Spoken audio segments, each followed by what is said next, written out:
Assalamualaikum warahmatullahi wabarakatuh.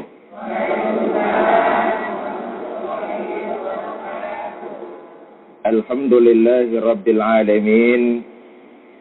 Salatu wassalamu ala sayyidina Muhammadin wa ala alihi wa sahbihi ajma'in, amma ba'du.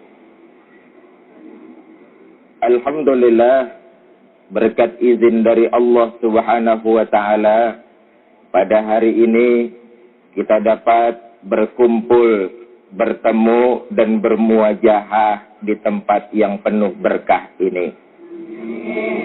Salawat dan salam selalu kita curahkan pada junjungan kita Nabi besar Muhammad sallallahu alaihi wasallam yang telah membawa kita keluar dari zaman biadab menuju zaman peradaban sekarang ini. Ibu-ibu dan bapak-bapak, saudara-saudara pemirsa Antv di mana saja berada. Allah Subhanahu wa ta'ala berfirman, Laqad khalaqnal insana fi ahsani taqwim. Ada enggak ayatnya di Quran? Surat apaan? Enggak tahu. Kata Allah, sungguh telah aku dijadikan manusia itu sebaik-baik ciptaan. Kita manusia ini dijadikan oleh Allah sebagus-bagus ciptaan. Manusia diberikan akal, tapi juga manusia diberikan hati. Beda dengan makhluk ciptaan Allah. Kita manusia pada posisi paling mulia, diberikan akal, juga diberikan hati. Saudara-saudara pemirsa Antv di mana saja berada. Oleh karena itu, sebagai manusia yang diciptakan paling sempurna, diberikan akal, juga diberikan hati oleh Allah Subhanahu wa ta'ala. Hidup kita tidak lain untuk menyembah Allah Subhanahu wa ta'ala. Ibu bapak, saudara-saudara pemirsa yang berbahagia, Allah menciptakan akal supaya kita untuk berpikir tentang alam raya ini. Allah memberikan kita hati supaya kita dapat menerima nasihat yang diberikan oleh alam, baik oleh makhluk Allah yang lainnya. Kadang-kadang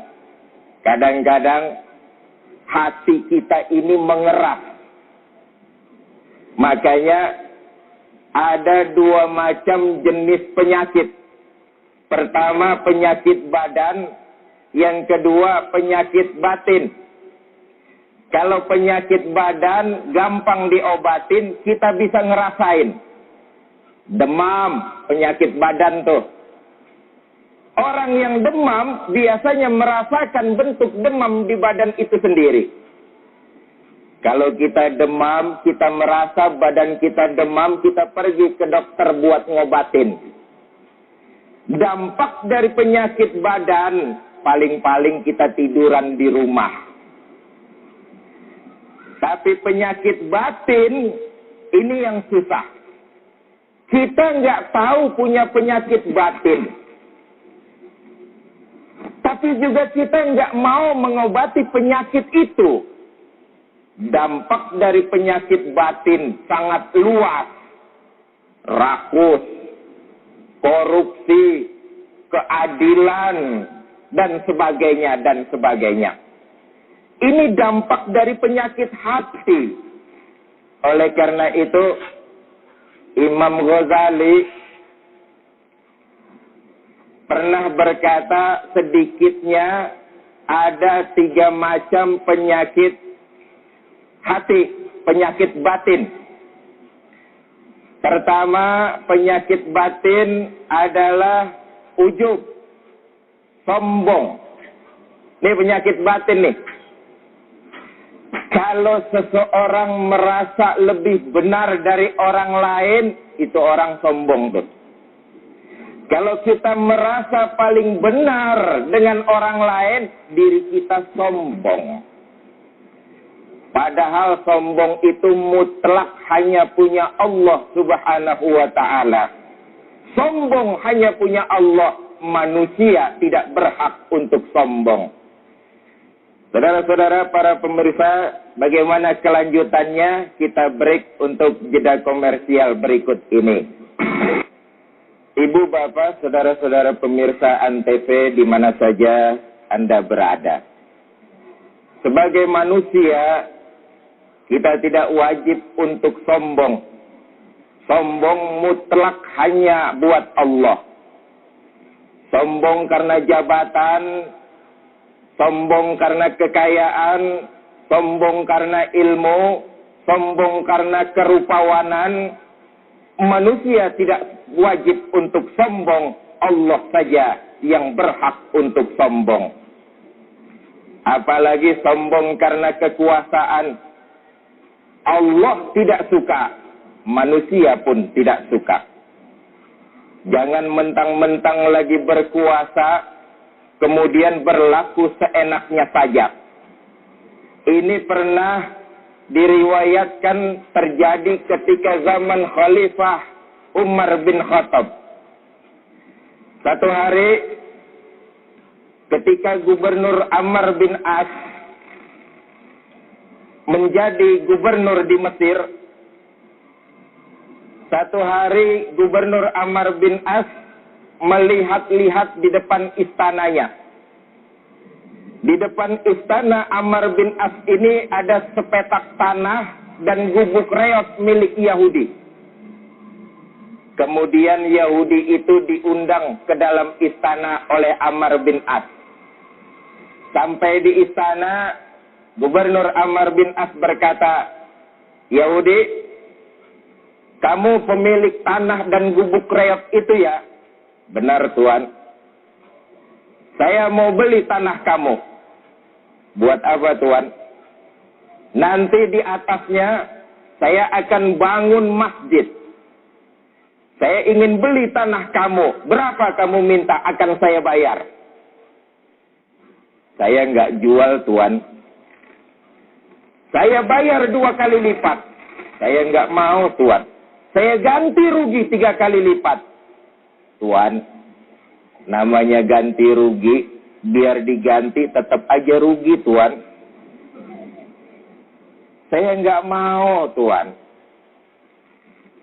Kata gubernur, jadi kamu nggak mau, Yahudi? Nggak mau, Tuan. Kalau kamu nggak mau, tanggung sendiri akibatnya ya. Pulang Yahudi ke rumahnya. Besok Amr bin As mengeluarkan surat perintah penggusuran. Rumah Yahudi habis digusur, diboldoser, diratakan oleh tanah. Sambil berlinang air mata Yahudi ini berkata, begini ya nasib rakyat kecil. Begini ya nasib rakyat kecil dizolimi oleh penguasa. Pikir punya pikir, akhirnya Yahudi ini berkata, iya ya, Amr bin As kan cuma gubernur. Di atas gubernur kan ada jabatan yang lebih tinggi, khalifah. Saya mau lapor sama khalifah tentang kesewenang-wenangan gubernur Amr bin As. Berangkat Yahudi ini lapor sama Khalifah Umar bin Khattab. Yahudi dari Mesir, khalifah adanya di Madinah. Berangkat dari Mesir ke Madinah untuk mencari keadilan. Ketika ingin memasuki kota Madinah, Yahudi melihat seorang laki-laki berteduh di bawah pohon korma. Kemudian ditanya oleh Yahudi, selamat siang, Pak. Siang. Bapak kenal khalifah? Kenal. Istananya terbuat dari apa, Pak? Istananya terbuat dari mutiara-mutiara iman. Pengawalnya banyak, Pak. Banyak. Pengawalnya para fakir miskin, anak-anak yatim piatu, janda-janda tua.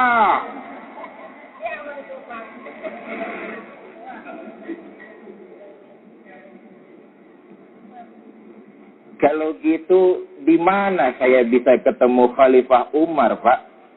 Di bawah pohon korma, di depan saudara. Jadi Bapak, iya. Jadi Pak, iya.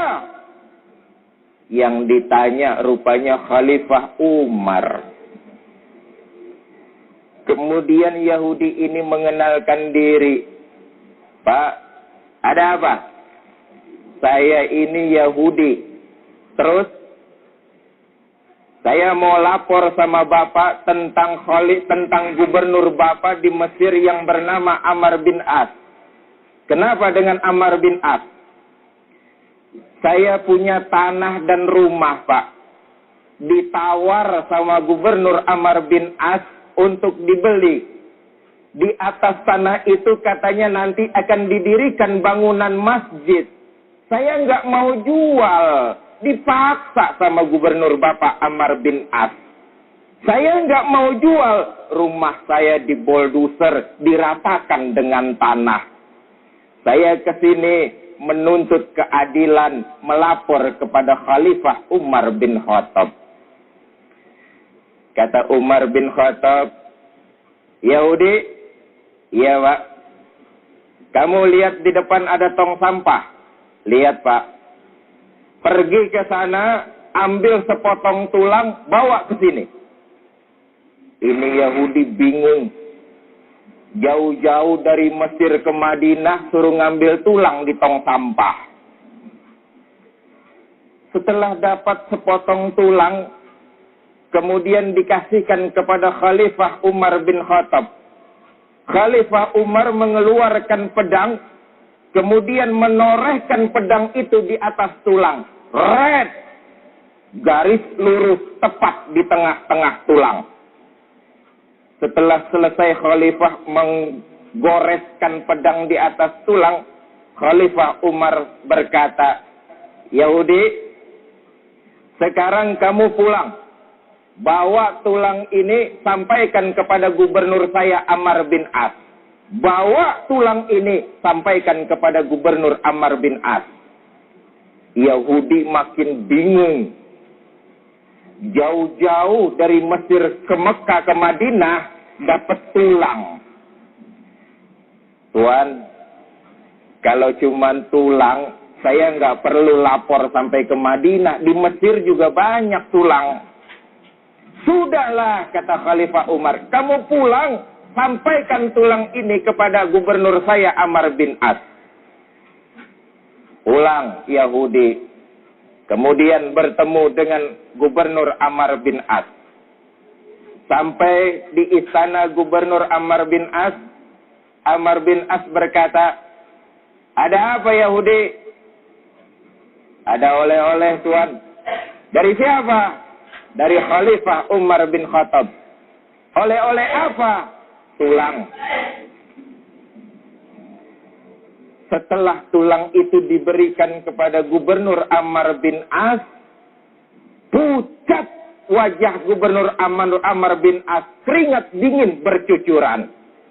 Bagaimana kisah ini selanjutnya? Kita akan lanjutkan setelah komersial break berikut ini. Ibu, bapak, saudara-saudara pemirsa Antv di mana saja berada.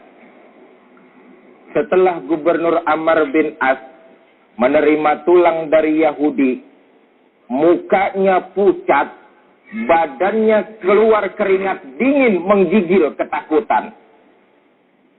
Yahudi makin bingung melihat gubernur Amr bin As.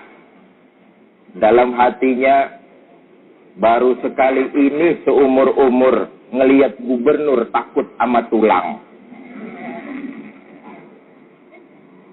Setelah mendapat tulang dari Yahudi, gubernur kemudian memerintahkan kepada aparatnya untuk membongkar masjid. Aparatku, kata gubernur Amr bin As, bongkar masjid itu. Kembalikan tanah dan gubuknya kepada pemiliknya Yahudi. Berikan mereka haknya. Yahudi makin bingung. Kemudian bertanya kepada gubernur Amr bin As. Tuan gubernur, masalah bongkar masjid mah gampang.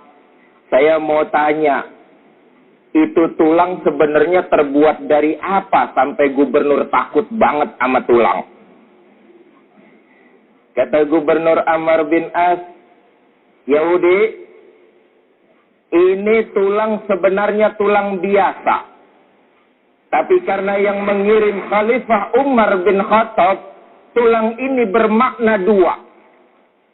Pertama, tulang ini mengingatkan kepada saya bahwa manusia semuanya pasti akan jadi tulang itu. Betapapun besar kekuasaan, betapapun banyak pangkat dan jabatan, saya pasti bakalan jadi seperti tulang itu. Kalau yang garis tengah ini lurus ke bawah, ini tandanya khalifah berpesan kepada saya. Hai Amr bin As, jangan mentang-mentang kamu punya jabatan. Jangan mentang-mentang kamu sedang berkuasa. Bertingkah laku zalim menindas rakyat jelata. Jadilah kamu seperti garis lurus ini. Adil. Baik adil ke bawah maupun adil ke atas. Kalau kamu tidak bisa berbuat adil, maka pedangku yang akan menebak lehermu. Ini pesan Khalifah Umar bin Khattab. Kemudian kata Yahudi, begitu ya Tuan? Iya, Tuan, sungguh sangat mulia ajaran Islam. Maka mulai saat ini, saksikanlah Tuan Gubernur, Ashadu an la ilaha illallah wa ashadu anna Muhammadar Rasulullah. Masuk Islam Yahudi gara-gara ajaran Islam. Ini yang saya maksud kembali ke konteks awal, akal untuk berpikir, hati untuk membenarkan apa-apa terhadap penciptaan Allah Subhanahu wa ta'ala. Sombong bukan milik manusia, Allah yang punya. Nih, penyakit batin sombong. Penyakit batin yang kedua yaitu dengki. Apa dengki itu? Nggak mau ngelihat orang lain mendapat nikmat dari Allah. Orang yang punya penyakit dengki akan merusak dirinya sendiri. Oleh karena itu kita berharap kepada Allah agar menjauhkan hati kita dari penyakit-penyakit tersebut. Ibu, bapak, saudara-saudara, pemirsa Antv di mana saja berada. Oleh karena itu, mari sama-sama kita berharap kepada Allah, semoga di akhir hidup kita mendapat kehidupan yang husnul khatimah. Oleh karena itu, mari sama-sama kita tutup pengajian kita ini dengan Fatihah dan doa. Ala haziniyah al-Fatihah. A'udzu billahi minasy syaithanir rajim. Bismillahirrahmanirrahim. Alhamdulillahirabbil alamin. Arrahmanir rahim. Maliki yaumiddin. Iyyaka na'budu wa iyyaka nasta'in. Ihdinas siratal mustaqim. Siratal ladzina an'amta 'alaihim ghairil maghdubi 'alaihim waladdallin. Astaghfirullahaladzim. A'udzu billahi minasy syaithanir rajim. Bismillahirrahmanirrahim. Alhamdulillahirabbil alamin. Allahumma shalli wa sallim wa barik ala sayidina Muhammadin. Allahumma ya muyassir kulli asir, yassir alaina kulla asir, fa tafsirul asir alaika yasir. Allahumma ya man la yahtaju ila al-bayani wa tafsir, hajatuna ilaika katsir, wa anta alimun biha wa khabir. Rabbana atina fid dunya hasanah wa fil akhirati hasanah wa qina azabannar. Subhana rabbika rabbil izzati amma yasifun. Salamun alal mursalin walhamdulillahi rabbil alamin. Sekian, terima kasih, mohon maaf. Assalamualaikum warahmatullahi wabarakatuh.